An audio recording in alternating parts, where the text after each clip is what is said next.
What if you had perfect memory? Would it make you into a superhero? Or would it ruin your life? Now, using a number of next-gen AI technologies, perfect memory is not a pipe dream, it's really around the corner. Rewind.ai just raised their Series A at a valuation of $350 million. Investors include Andreesen Horowitz, Reddit's Alexis Ohanian, and OpenAI's Sam Altman. Rewind sits on your computer and phone and watches everything you do. Then you can ask it questions like, what was that really great Mediterranean recipe I looked at last month? Or, I've got a call with a client next week. Can you summarize every interaction we've had up until now? But here's where it becomes even weirder. They've announced the Rewind Pendant, a small audio recorder that sits on your chest. Rewind will be able to listen in to every conversation you have, online and in person. You'll be able to ask it, what birthday present should I get for my partner? Did they drop any hints? Or how many arguments did we have last year? How does that compare to this year? Pretty Black Mirror, right?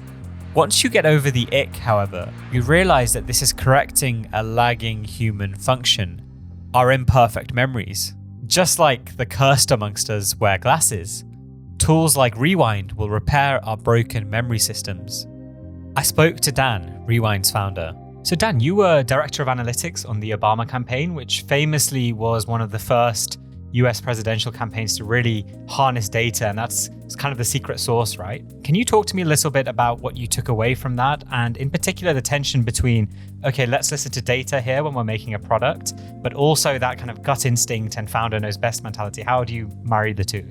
Yeah, the Obama campaign in 2007, 2008 very much felt like a startup. So there was definitely that sort of esprit de corps and the kind of closeness, especially when I joined back in November 2007. Barack Obama was then third in the polls behind Hillary Clinton and John Edwards. And so everyone who was at that campaign was really there because they believed in the candidate, not because they thought he could win, but because they really believed in him and wanted to, for me, it was a question of just, would I rather give it a shot? And if he failed and didn't make it, would I regret that more? Or would I stay on the sidelines and regret that? So that's why I did the campaign. And what I learned was this risk-reward mentality. David Plouffe, the campaign manager, coined that phrase. It's the risk-reward mentality, which is this idea that if we did everything that everyone else did, we would end up how everyone expected, third. And so to actually make some decisions that broke the norms were kind of expected. And that's why we actually did this crazy thing called A/B testing, which was actually not at all that crazy in the private sector. I'd seen it up close and personal at Google. In many ways, Google is built, and Google search and ads are all kind of fundamentally built on this concept of A/B testing. But I just brought that concept to the campaign, and a lot of the decisions we would make actually were using data to inform them, which is a pretty abnormal way for political campaigns. Typically, important decisions get made by the person with the grizzled veteran with the white hair, smoking a cigar in the room. It's not this analytical, data-driven approach, and turned out to work out really well. So A/B testing is fundamentally similar to a randomized controlled trial, right? And the problem, and we see this in pharmaceuticals, right, is that an RCT or an A/B test is like a hammer. So it's a great tool, but you need to use it in the right context, and you need to ask the right context or give it the right sort of question. Have you noticed that when you're applying that mentality to building Rewind or other products that you've built, that you have to be a bit sensible about how you're applying it? Because, the classic Google example given is that Google experimented with something like 70 or 100 different variations of the shade of blue for their homepage for the hyperlinks, right? And that kind of thing might set you down the wrong path, or you might end up wasting a lot of time on the inconsequential. So broadly, the question is, have you noticed that, okay, this is a great technique, but you need to be sensible with how you apply it as well? Absolutely. I've written a book about A/B testing, and a big part of that book is trying to teach people that it isn't a panacea. And it's also not a solution to every problem. A lot of the times and I like to talk to, when I was running Optimizely, I used to tell CMOs and other executives that their job is to ask the right questions, not to have all the answers. A lot of CMOs think, chief medical officer, chief marketing officers think that their job is to have the great tagline or sort of have no intuition around the market. But really, if, as a leader of an organization, both a small startup and a big executive, your job is to ask the right questions. And A/B testing and randomized controlled trials are really a great way to get an answer to those questions. But it starts with a hypothesis. You need a hypothesis that's rooted often in some intuition. And the best examples of A/B tests and experiments are when you run the experiment, you had an intuition, and you realize that your intuition was wrong. It's the most breakthrough experiments aren't the ones where you like validate your existing hunch. It's when you learn something new about the world and you use that intuition to inform that exploration. So that's the same way I view both A/B testing on marketing and websites, but also kind of as a startup. At the end of the day, as a startup, you are navigating this foggy world that you're in. You can imagine it sort of climbing a hill, and you don't see perfectly how to get to the summit, but you know that every step you take, as long as you keep moving, helps you understand better what the topography looks like. And you might go down one path and you learn and you iterate and you put it out in front of users or customers or patients, and you learn it doesn't work, and you come back and you go back a different path. And ultimately, at the end of the day, as long as you don't give up and you keep going and you keep learning, you will eventually get to the summit. So that's the thing I've learned, I think I've seen universally through my experience at Google, at the campaign, and now at Rewind. When you're building something as disruptive, and to some people, there's a bit of an ick factor, right? It's like when Airbnb first came out, like, I'm going to have strangers staying in my house. I'm guessing you have to be a little bit careful with what kind of data or opinions and focus groups you collect from people, right? It's like the famous Henry Ford quote, if I asked people what they wanted, they would have said faster horses. Have you had to temper and just follow your guts at times with Rewind and just not listen to consensus belief? Yeah, I think the best book I've read on this topic is called The Mom Test. It's a book that helps you talk to your customers because in a way where you get the truth. Because your customers are lying to you. If you went to your customers and said, hey, I've built this product called, here's my demo, here's my product, what do you think? You're never going to get an honest answer. People want to, they don't want to hurt your feelings, they don't want to hurt your ego. And so, navigating this mountain this metaphorical mountain of building something in the world is in many ways kind of that exploration of learning from customers and building intuition around where to focus and where not to focus. So, I have had times where I had to just listen to my intuition, and that leads us down a path that is unpopular. And I've actually had for better or worse, more times than not, when I go past, against the grain, I've turned out to be right, which I think is not a good feedback loop. I'm probably going to make a bunch of dumb decisions because of that. But, good examples of that is we raised our Series A in public. We put a pitch deck out, 7 minutes on Twitter, went viral, millions of people saw it. We got thousands of offers to invest, ended up with a great term sheet and $350 million valuation. And even that first idea, putting that pitch deck out public, it wasn't a consensus good idea. A lot of startups don't do that. More recently, I published all of my 360 performance reviews. Every quarter, we do 360s at Rewind, focused on how we live up to our cultural values, and I put that out there publicly. Most CEOs wouldn't have the courage to do that. And I guess I've just been rewarded time and time again, especially when it comes to transparency, that going against the grain and following your intuition leads back to that Obama campaign risk-reward mentality. The reward has been there, so I'll keep doing it. Dan, I'm sorry because you've been asked this to death, but what is your response to the sort of what might be termed not Luddite, but sort of ickiness of the whole Rewind, of being recorded, of having all of this stuff documented and made searchable? There is a real privacy concern, right? And I know a lot of people, I've seen you on a number of podcasts with different hosts, and they've not been sort of very positive about it. They think it shouldn't exist. How have you responded to that real privacy concern that you are recording people potentially without their consent, and how have you managed that? Yeah, I'll start by saying that privacy is an important thing to be concerned about. And so I'm actually really happy that people are asking these questions, because I think that's going to force us and our competitors to really get it right. One of the things that you can see, if you look at the history of technology, most new technology goes through these sort of 4 stages of evolution. They start off with people are surprised or they're shocked. Then they're in awe. How is it impossible? And then they get to the stage of fear. Could this kill me? And eventually it comes to the state of being accepted. I've sort of coined this acronym SAFE, shock, awe, fear, expected. And if you think about in this acronym, there's so many examples in the history of technology, from electricity to airplanes to self-driving cars to Rewind, where these technologies, because they're so new and so different, people react with concern. And so I think it behooves companies like us to really get it right from the beginning, to really not make privacy trade-off with convenience, to have a product that is privacy first and delivers the value of this technology. So how are we doing that specifically? Well, we see the product that we're building today as a personalized AI. It is not a covert surveillance or recording tool. It is at its core a product for individual users. It's a product for you to have better memory, to be able to go back to any moment in your past, to use that to live a more productive, more present life, because that AI can help you do things you'd otherwise spend your time on. And indirectly, if there are things that you want to capture around your world, conversations you have with others, we have tools to make that easy for you to do and also respect the privacy of others. So that's the sort of foundation. And then we have some specific features that we're contemplating that I think will really make a big difference for the Pendant in particular, which is a wearable.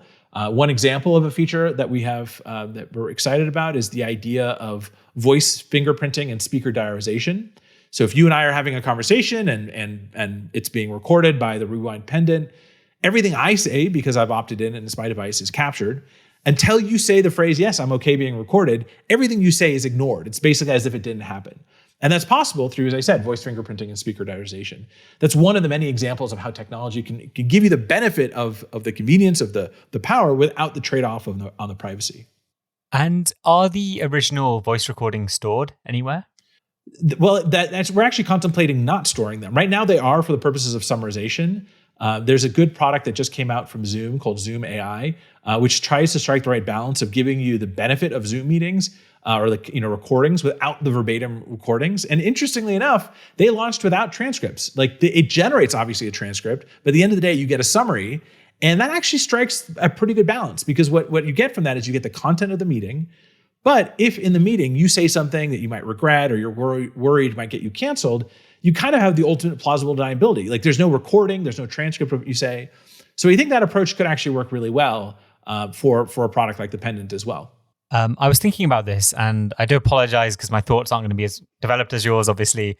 But one of the things I was thinking is that in a normal physiological state or a normal human behavior, we have our memory, and I've heard you quote that you forget something like 90% of your memories after a week, right? So that's the normal state of affairs. In the middle then, I listened to this podcast called The Rest is Politics, and there's a very famous British politician called Alistair Campbell. And throughout his political career, he's been taking very detailed diaries where every day he would write down exactly what happened.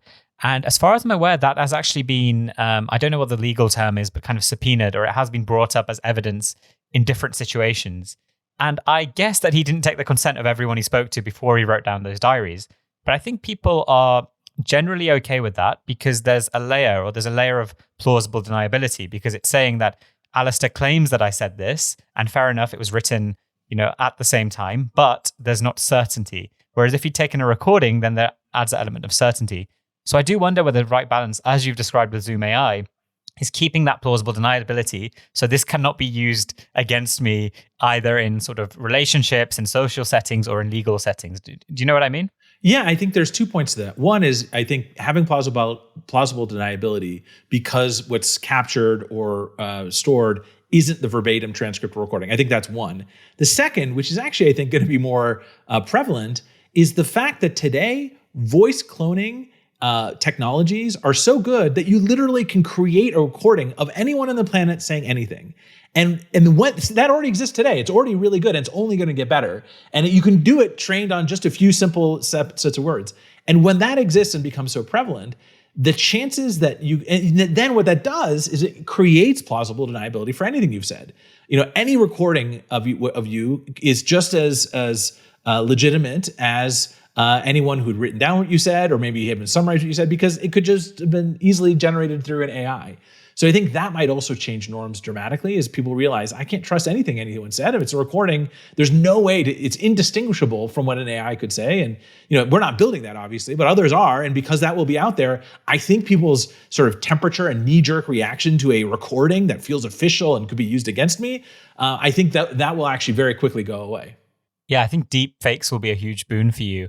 And another thought experiment I thought of was, if we took, say, human vision. At the moment, we can correct it to basically normal levels if your vision is defective in some way.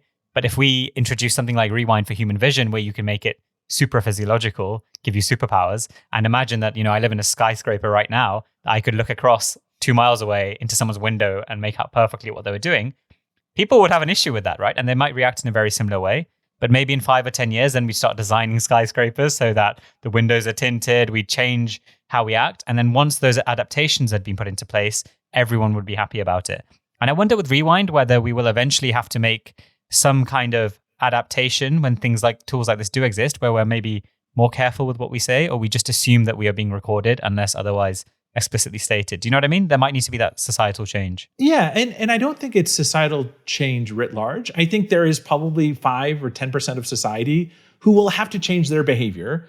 And I think those people probably should change their behavior. I operate under the assumption everything I say is recorded. Anyone could say it or use it. I don't ever tell one person one thing and another person a different. I don't lie. I don't gaslight. And it's not because I have some kind of higher moral characters. I just know at some point, maybe there's a recording, maybe there's not. And I just change the way I interact with the world. There's some people, and they tend to be of the older generation, who don't operate that way. And so frankly, I think it's good for society. I think it's good for workplaces. I think it's good for avoiding harassment, that if people operated under the assumption that maybe what they're saying is being recorded and potentially they shouldn't say the thing that they would be afraid to have been recorded, I think that might be actually good for society. Yeah, maybe some increased accountability. Although this is always how these things start, where it's like, if you've got nothing to hide, then don't worry about it. Yeah, and I think that's a fair criticism. I mean, yeah, that's like, you can say that of any kind of privacy invading technology or any kind of surveillance technology.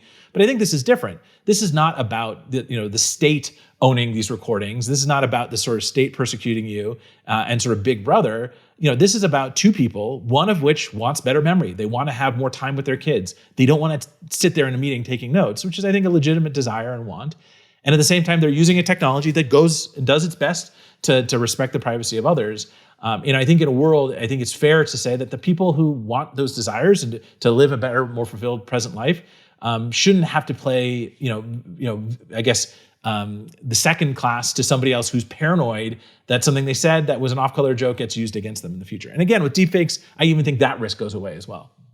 Dan, I said this before to you privately, but I think that Rewind to me looks more like a medical device in the future, right? It seems to me like it's an obvious BCI, brain-computer interface, going into the future that will help so many people who suffer from poor memory for whatever reason, whether that can be like a dementia or it can be a focus problem like in ADHD.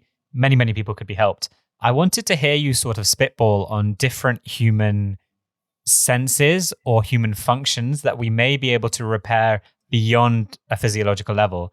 So, for example, one that comes to mind is navigation. We've clearly gone way above what a normal human is able to do with navigation, right? With Google Maps, you can map out an area and look at loads of different routes and find the optimal one, which we could never do before.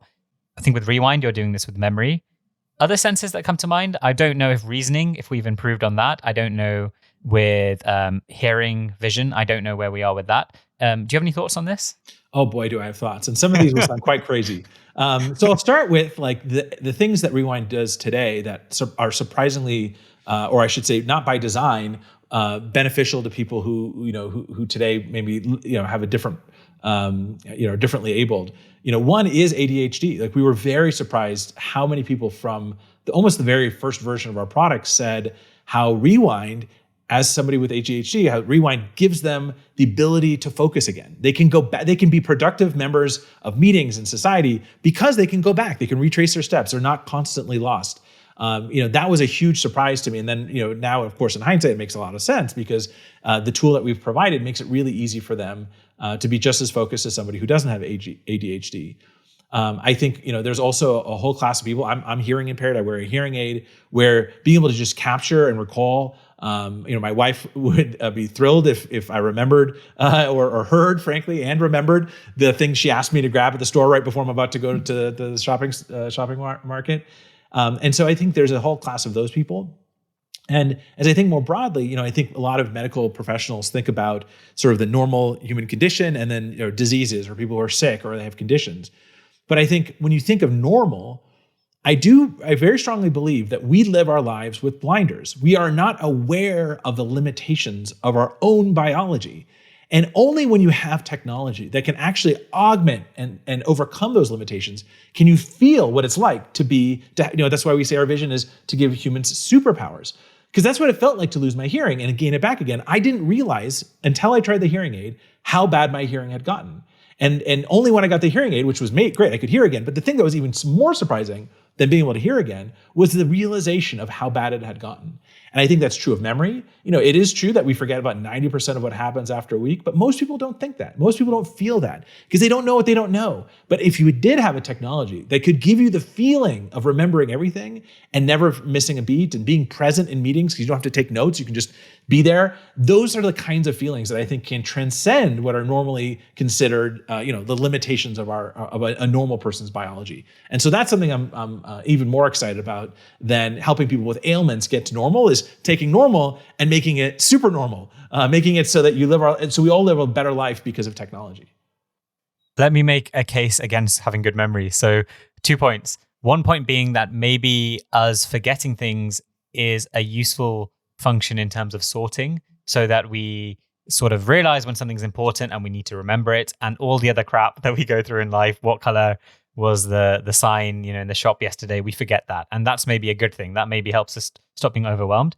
Secondly, there is a little bit of research. Someone linked me a paper called Suppression-Induced Forgetting of Unwanted Memories Appears as a Critical Ability to Preserve Mental Health. So maybe there is a bit of a function in terms of forgetting past trauma and sort of moving on, right? And if you did have perfect memory and you can replay all of those childhood bullies, maybe that's not a good thing. What do you kind of think of that? I strongly disagree. I think that's a bunch of baloney. Because first of all, we're not forcing you to recall these memories. We are giving you the option to go back to those memories. To have the ability to go back is far better than not in almost every circumstance. And in the situations where it's traumatic or you don't, you just delete the recording. We're not forcing you to keep it forever. So I think it's kind of it's almost like it's maybe a knee-jerk reaction or maybe dystopian sci-fi from watching too many Black Mirror episodes where you think that like somehow you'll be haunted by your memories. It's like saying if you could have superhuman strength, like, well, I don't know, because like you might open that can a little bit too hard and like scratch yourself on the can,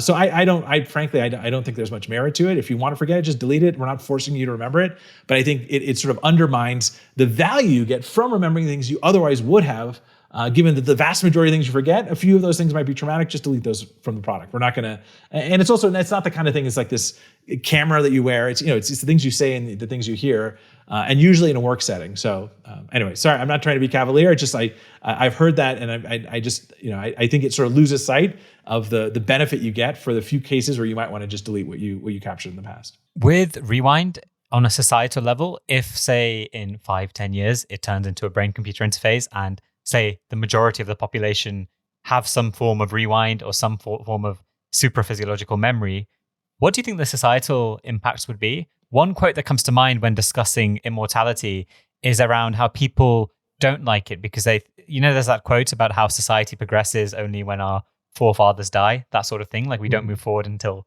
the leaders end up dying. That comes to mind with having perfect memory as well. Maybe there's a larger societal function as well of forgetting things. What's your thought there? I think there's a couple things I would predict. One is I think we would all be much better communicators. The source of a lot of miscommunication comes from misremembering and from sort of selective remembering. So I think communication and commitment and agreement, sort of having impeccable commitments to the people around you, will be dramatically better when you don't forget and you don't misremember the things that were said. So I think that's one. I think that will go a long, long way to resolving conflict, to improving relationships, to improving organizations, is, making better communication, because that's the core of miscommunication.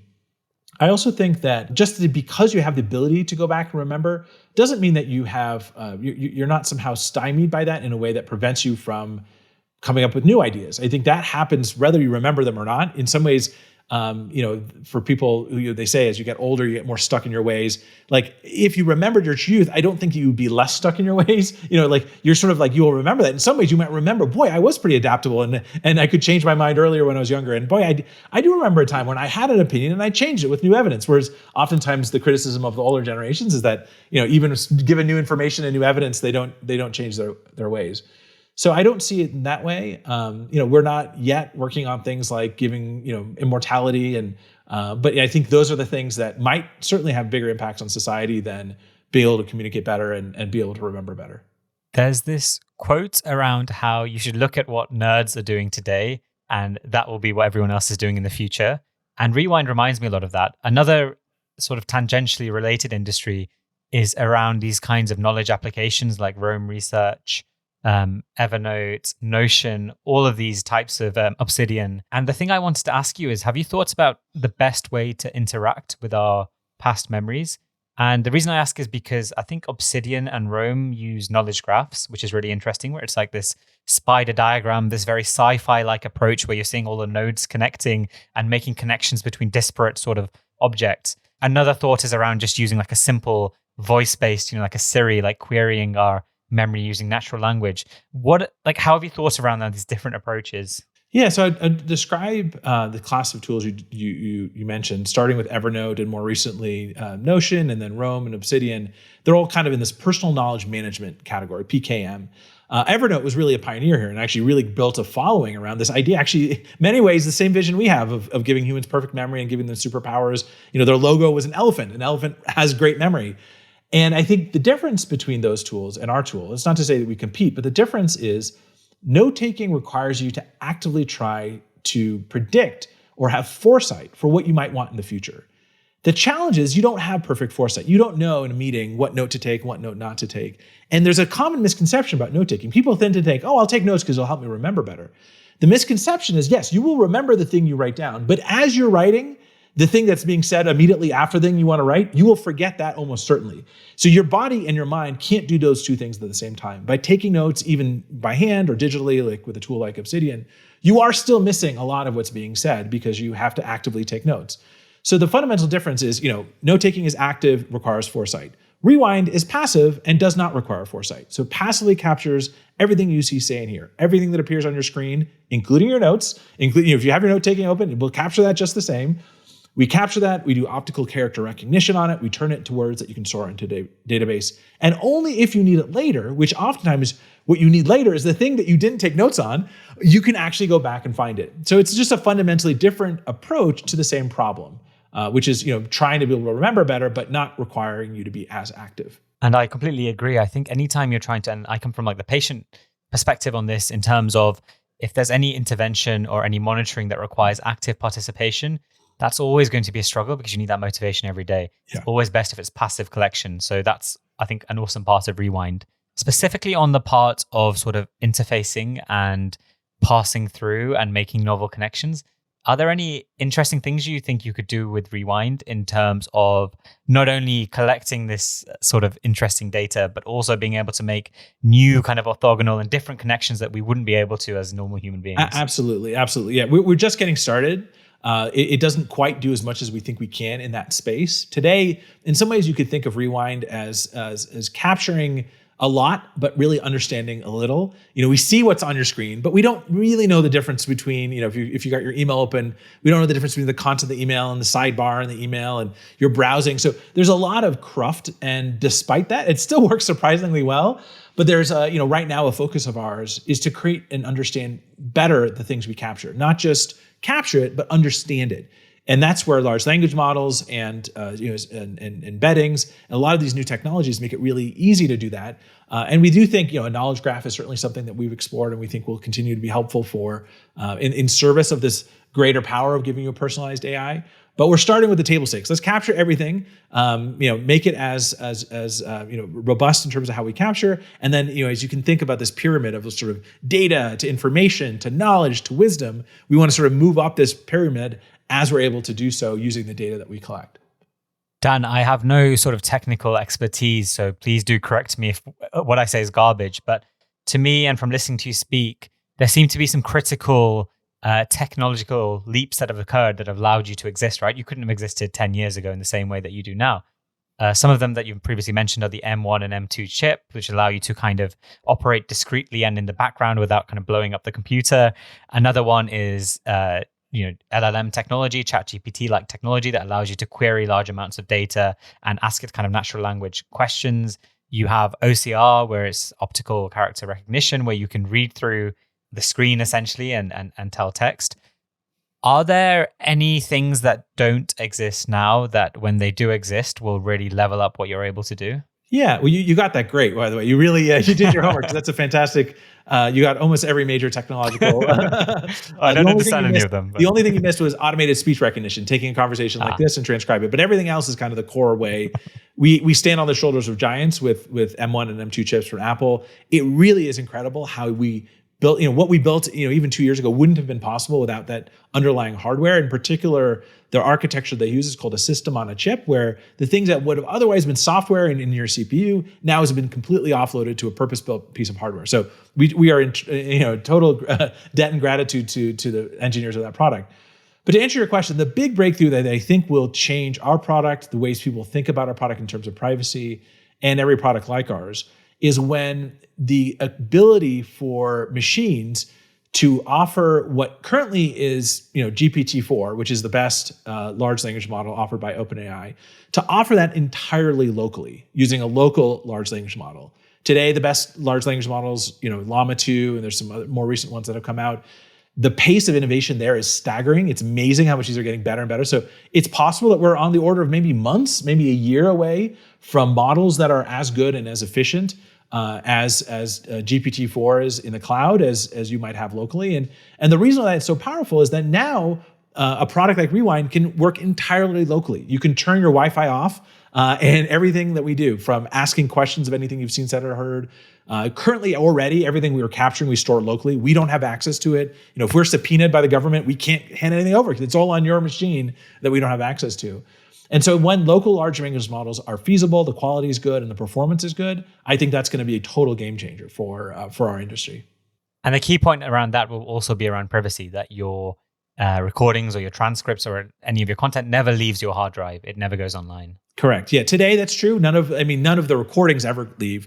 Sometimes when you do a search with GPT-4, we include some of that context, but just the text of it. But even that alone, if that's all done locally, I think that that creates a much more simple model for people to understand. And by the way, we gave a demo of this a few weeks ago. Intel launched their new Meteor Lake chip called Core Ultra, and I was lucky enough to be on stage with the CEO of Intel and at their developer conference demoing a local large language model running on the Intel chip with the Wi-Fi off. Amazing.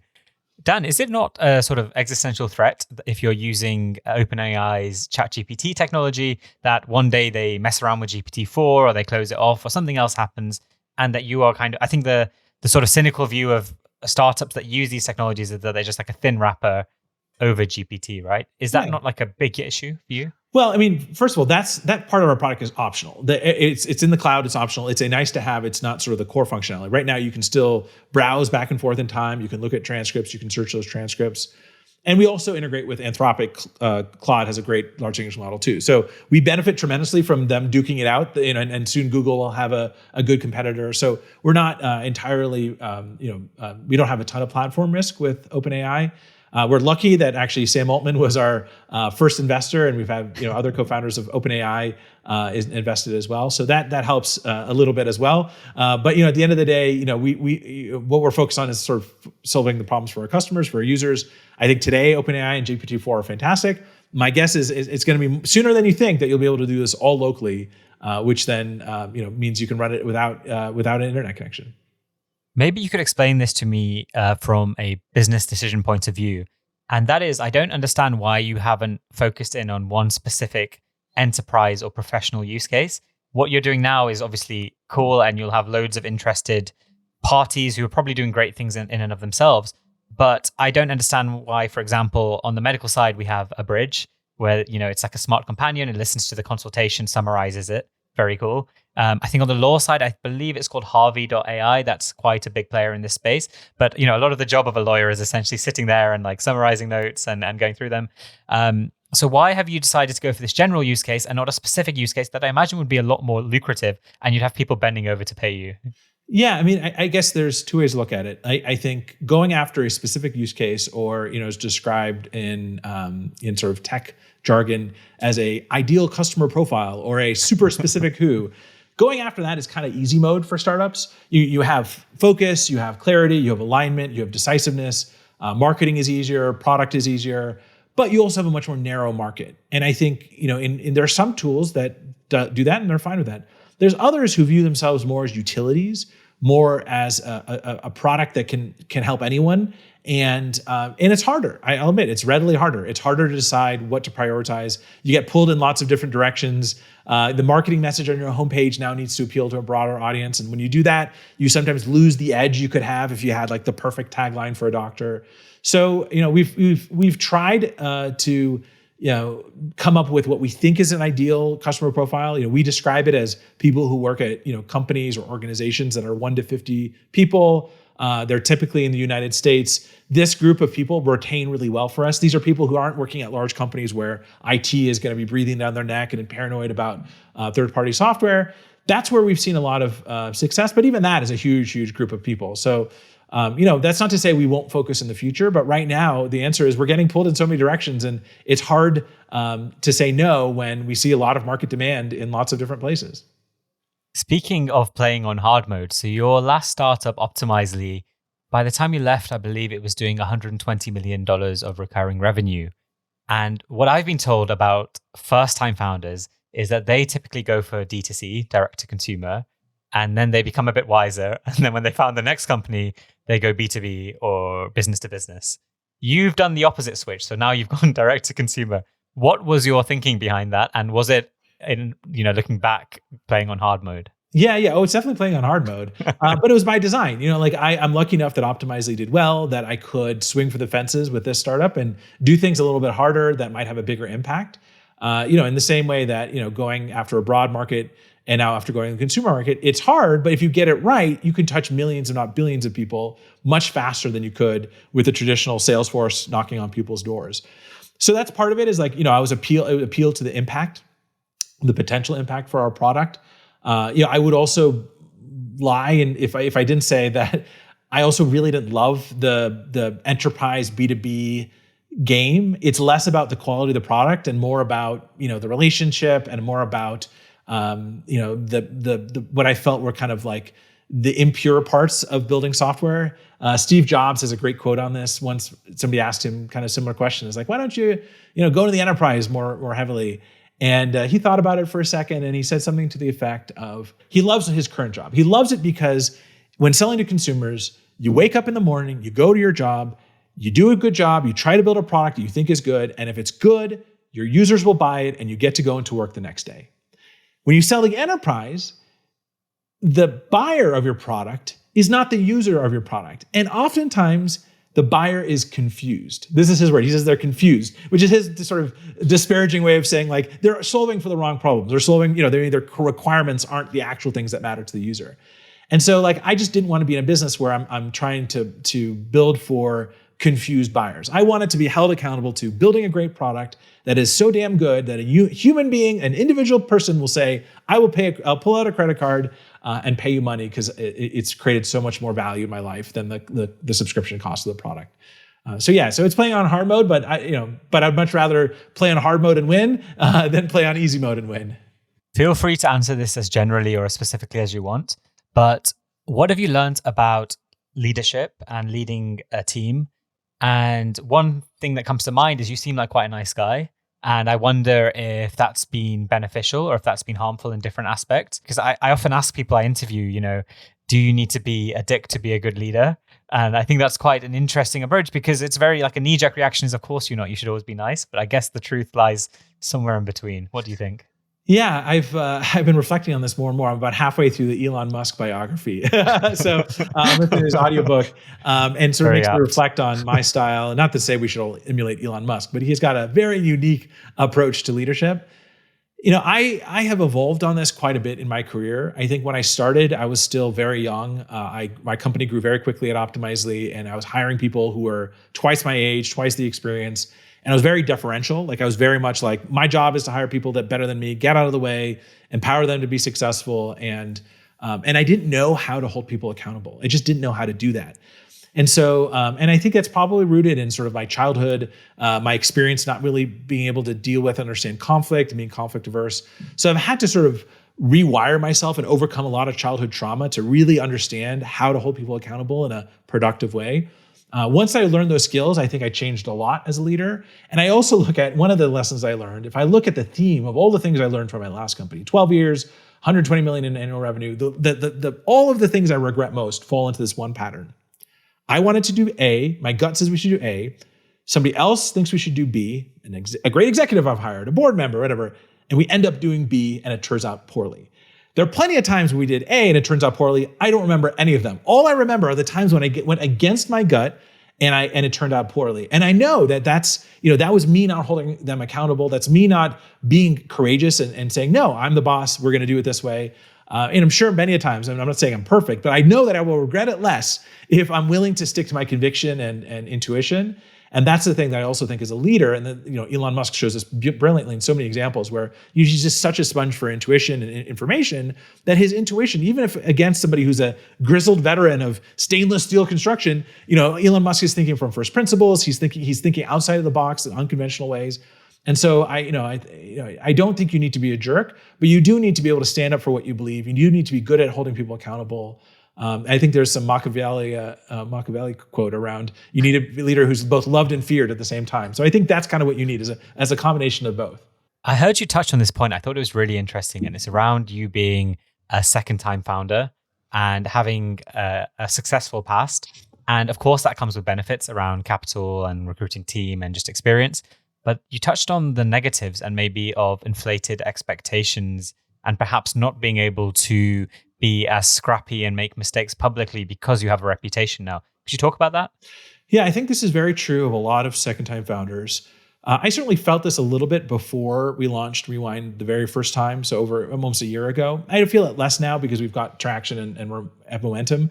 But going from 0 to 1, from like no one knowing what you're doing to everyone knowing what you're doing, there's a lot of expectations. If you had a prior successful company, first of all, the next time you launch something, you're going to have somebody actually pay attention. It's not a lot of people, but like sometimes you launch as a first-time founder, nobody cares, nobody pays attention, no matter how good or bad it is.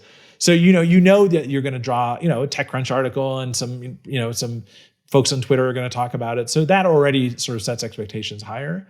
And I also think that people tend to hold themselves to higher expectations. I know I do. Like I'm proud of Optimizely, but I think it's still going. I just spoke at the customer conference 10 years ago. It's the acquiring company actually renamed their company to Optimizely. So now that's the whole company's called Optimizely. So I'm proud of that. But my heart of hearts, I want Rewind to have 10 or 100 or 1,000 times the impact. So I think those internal expectations also play a huge role in second-time founders being a little gun shy to talk about what they're working on.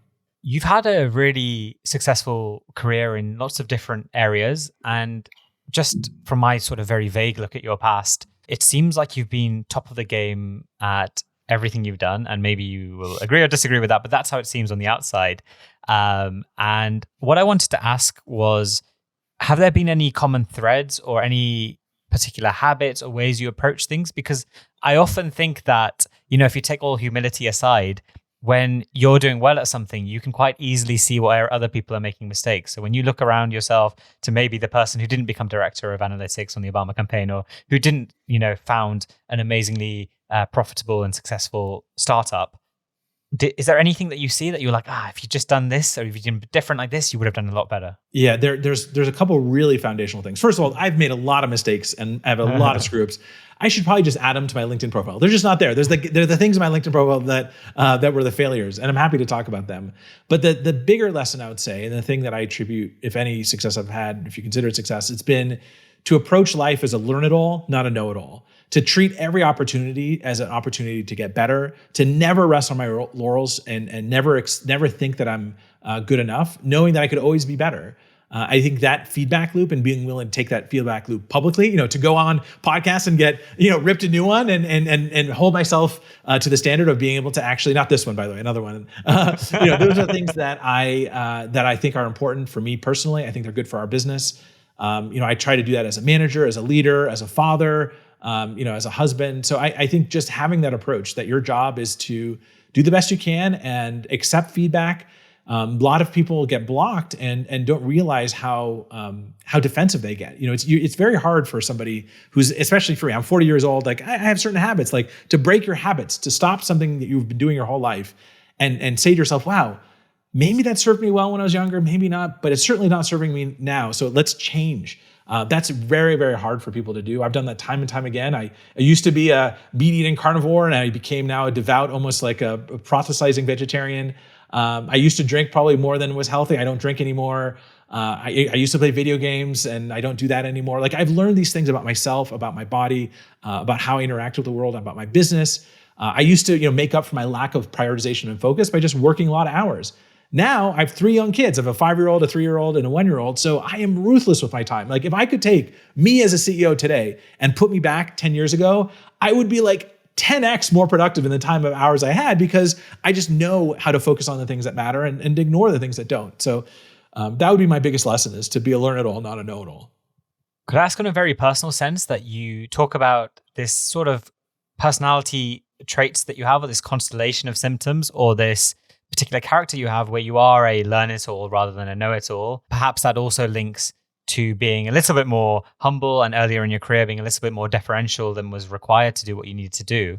Was there a point, and I think about this from my own perspective as well, where you had to make a switch, where you had to say, okay, I'm in student mode, I'm in learn-it-all mode, I'm a bit deferential, I'm willing to learn from others a lot, but now I need to switch. Like this is a new game now. Did that happen at some point? It wasn't a switch, no. I mean, I've had people who I'm very lucky to have interacted with in the world who were models of this. And I think that helped a lot. I got to see what it would look like.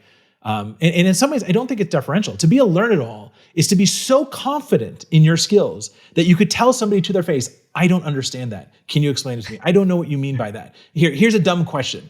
Those are the things that people who are truly confident would say. It's the people who are maybe a little insecure, who don't actually know what they're doing. They're the ones that actually pretend like they know what they're doing. And so in some ways, maybe that's the biggest gift I've had, is that I've been lucky to have this confidence in the roles that I've been in, where I'm not afraid to ask the dumb questions. And in some ways, I hope that's infectious. Other people see that. I was like, wow, Dan sure asked that dumb question. Maybe I can, because there's really no dumb question. I think in many times people sort of put this facade in front of themselves that block them and the people around them from getting better. So I can't think of a particular time. I know there's certain people in my past who have been good models of this, and that's probably helped a lot. Sure. So a quiet confidence instead of a sort of insecure gregariousness is what's needed. Yeah. The last thing I wanted to ask, Dan, was around sort of your PR and positioning and marketing element. The interesting thing I've seen is that, I don't know if you've done this on purpose, but there's been a lot of controversy created around Rewind, and a lot of the discussion or the interest from people is around the Black Mirror angle, right? It's like, wow, this is so dystopian. This is so fucked up what Dan's doing with his team. Like he's going to ruin the world. And I wondered how you've thought of that. Is that something that you have consciously tried to harness and been like, any publicity is good publicity? Or is it something that's accidentally happened and you've been like, oh, this is really bad. This is really bad. What's been your approach? Well, my thinking on this has evolved. So first of all, it's not at all, it initially was never by design. It was never like, oh, let's put something controversial out there because that'll go viral.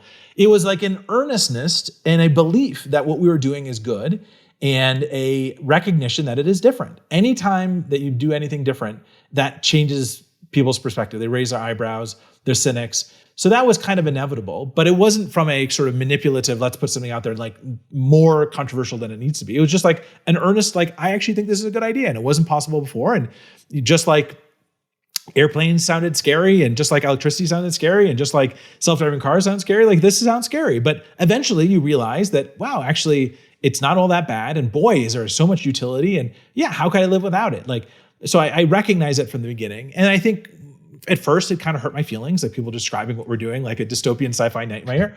And eventually I came to a level of acceptance when I realized that for every person out there who is quote tweeting our posts saying this is a Black Mirror episode, half of their followers would actually be like, hell no, this is actually super cool. I'm going to sign up. And when I saw that, then I sort of came to peace with, okay, you can't make everyone happy. You're going to have haters. The good news is our haters are willing to sort of spread the gospel of what we're doing, and half of their friends and half of their followers actually think it's a good idea. And so, yeah, it actually does help us. In hindsight, I look back and if we were more middle of the road and more vanilla and more kind of what people were familiar with, then probably people wouldn't talk about it as much. So I wouldn't say you should go out on a mission to create controversy, but if it comes in your lap and it's from a good place and you have an earnest approach that you're trying to do, it's not like the end of the world either, And my hope and my belief, and frankly, my prediction is that 5 or 10 years from now, we will look back at some of these tweets and reactions and laugh at how antiquated it must have seemed back then. Just same way that today you look back at when the telephone was first invented. You have the president of the United States saying, "Interesting device, but who'd ever use this thing?" You have history. It shows time and time again. Any new technology has that pattern. So I hope we follow suit and we'll build just as amazing breakthrough technology as the phone. I hope you enjoyed that episode. You can find all my links by going to bigpicturemedicine.co.uk. And I've got a favor to ask. If you've been enjoying the podcast or you really enjoyed this episode, then just send it to someone, a friend in your life who you think might enjoy it. Just go on WhatsApp, messages, whatever, send them a link. That would be a huge, huge help. Thanks for listening.